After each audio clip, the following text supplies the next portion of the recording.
পথিক, কোথায় চলেছ? আমার মাকে খুঁজতে। আমাকে একা রেখে মা আমার কোথায় যেন হারিয়ে গেছে।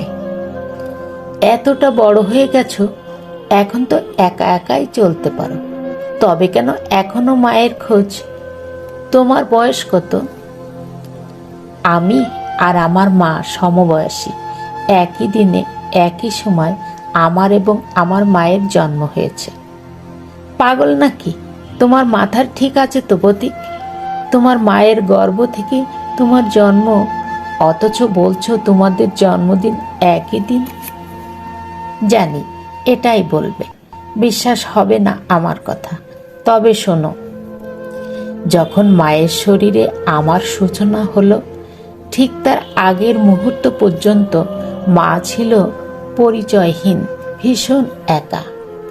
একটু একটু করে মায়ের অনুভূতির সাথে আমি বাড়তে থাকি। এক সময় মা আমাকে জন্ম দেয়।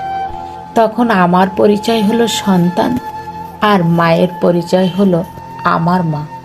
এই প্রথম মা নামে পরিচিত হলো, তাই তো আমাদের জন্মদিন একই দিন। হ্যাঁ বুঝলাম, পাগল হলেও কথায় যুক্তি আছে। কিন্তু তুমি তো এখন মায়ের মতো বড় হয়েছ, তবুও মাকে কেন ছাড়তে চাও না? কি করে ছাড়বো বলো? মা তো আমার শিকড়, সে না থাকলে আমি তো পাতার মতো ঝরে পড়ব। মায়ের গর্ভে আসার সময় জীবন চলার পাথেও নিয়ে এসেছিলাম, মায়ের কাছে জমা রেখেছিলাম। বলেছিলাম, এখন তুমি আমার মা, একদিন আমিও তোমার মা হব। কিন্তু মা আমার কথা বিশ্বাস করেনি, মা আমার কথা রাখেনি। ঠিকই আমাকে ছেড়ে, আমাকে রেখে হারিয়েই গেল।